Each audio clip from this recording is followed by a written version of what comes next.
Hola, soy Luis Alposta y este es el cierre del caso problema correspondiente a osteosarcoma. Tenemos un paciente masculino de 17 años que consulta por dolor en la región de la rodilla izquierda.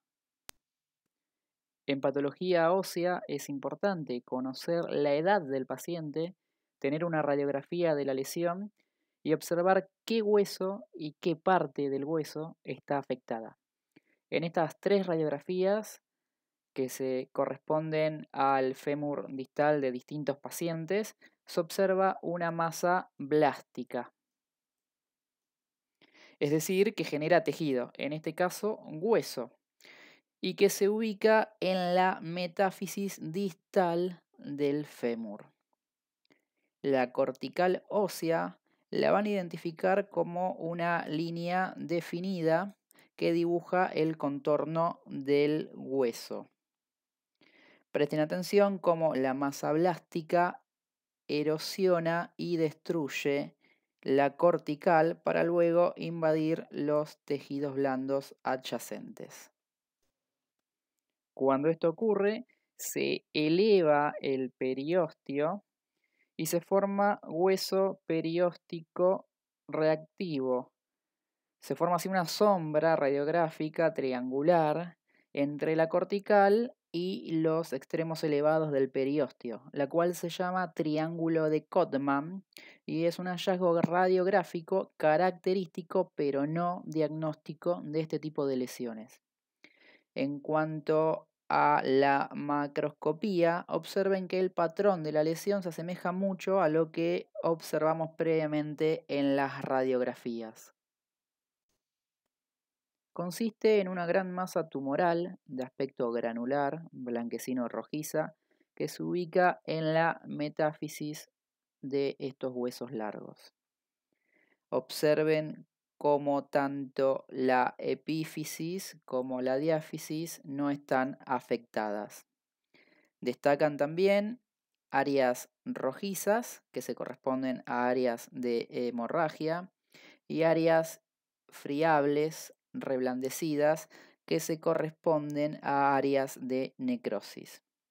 Observen también cómo el tumor puede crecer a través del canal medular, así como también en la tercera imagen destruir la cortical y producir una masa que afecta también los tejidos blandos adyacentes al hueso. En esta otra imagen observen que el osteosarcoma afecta también la región de la rodilla, pero asienta en la metáfisis proximal de la tibia, no en el fémur. Recuerden que la rodilla es la localización más frecuente de estos tumores. Observamos ahora otra variante llamada sarcoma parostal osteogénico u osteosarcoma yuxtacortical, porque consiste en una gran masa calcificada que se origina en la metáfisis del hueso y que crece hacia fuera del periósteo. No tiene comunicación con el hueso subyacente ni con la médula ósea. Crece envolviendo al hueso. Es de lento crecimiento y tiene buen pronóstico. En cuanto a la microscopía, si bien el osteosarcoma se caracteriza por la producción de hueso, también puede haber producción de cartílago y tejidos fibrosos en grado variable. Observen cómo el espacio intertrabecular, que debiera estar normalmente ocupado por médula ósea, está en este caso ocupado o reemplazado ahora por elementos fusos celulares. En cuanto al hueso neoformado, se lo llama osteoide. El hueso normal está formado por un andamio de colágeno tipo 1 que se llama osteoide. Como el colágeno es una proteína, por eso lo vamos a ver eosinófilo, rosado. Sobre ese andamio luego se van a depositar los minerales, por ejemplo el calcio, que son los que le van a otorgar la coloración basófila al hueso normal que estamos acostumbrados a ver. Es decir, que al mineralizarse el osteoide se termina de formar el hueso normal. Y esto es un proceso que lleva su tiempo. Por eso, al formarse el osteoide nuevo en el osteosarcoma y al no tener tiempo de mineralizarse, es que lo vemos formar estos islotes irregulares, más bien eosinófilos, ya no tan basófilos, y de pequeño tamaño, si los comparamos con las trabéculas del hueso normal. A modo de resumen, el osteosarcoma puede afectar cualquier hueso a cualquier edad, pero tiene dos picos de incidencia.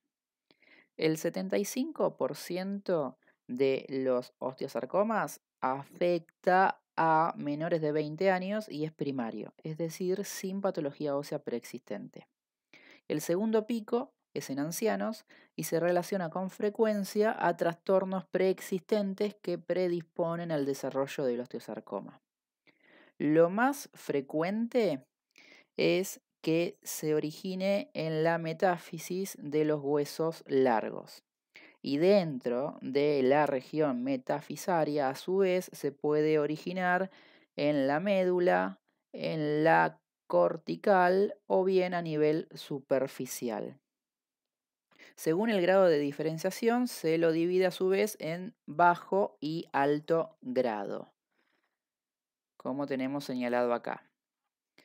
Se puede presentar también como neoplasias malignas primarias múltiples, es decir, que puede ser multicéntrico y afectar distintos huesos. Sincrónico significa que el segundo foco de cáncer se detecta al mismo tiempo que el primer foco o hasta 6 meses después del diagnóstico inicial. Mientras que metacrónico significa que el segundo foco de cáncer se detecta entre los 6 meses y los 10 años después que el primer foco. Respecto al tipo histológico, si lo que predomina es la formación de hueso, se lo va a llamar osteoblástico. Recuerden que blástico es formador de, en este caso, formador de hueso. Mientras que si predomina la formación de cartílago, lo vamos a llamar condroblástico. O bien, si lo que predomina es la formación de tejido fibroso, lo vamos a llamar fibroblástico. O si es tejido vascular, telangiectásico. O bien también pueden predominar la presencia de células pequeñas y gigantes.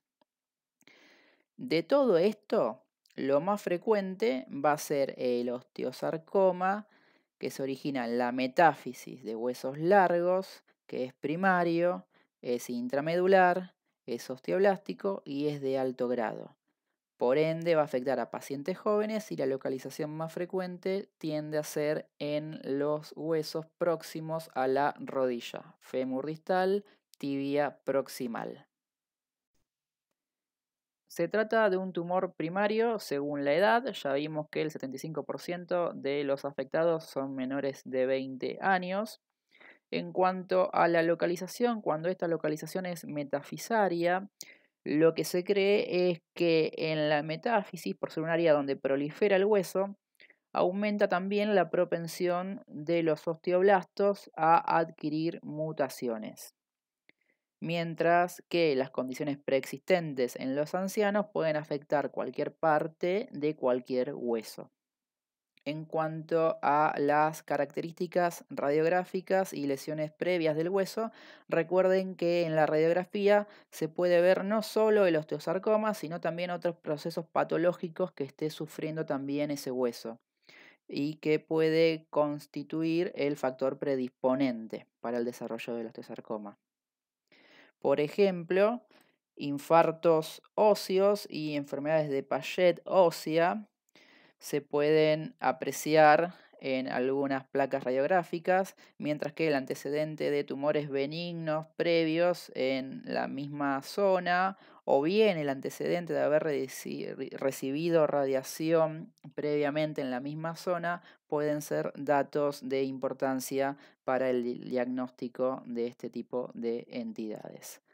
Recuerden también, a modo de cierre, que en cuanto al tratamiento se suele recurrir a quimioterapia y cirugía con conservación de la extremidad, y que es muy importante cuando uno estudia la macroscopía y la microscopía de este tipo de piezas, constatar de el tumor total el porcentaje de tejido necrosado. Ese tejido necrosado es tejido que fue necrosado debido a la quimioterapia previa a la cirugía que recibió el paciente, y es un factor pronóstico importante en cuanto a la evolución que va a tener ese paciente luego de la cirugía.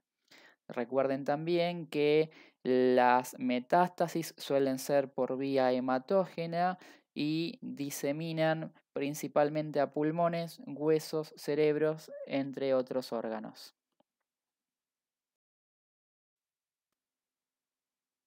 Muchas gracias.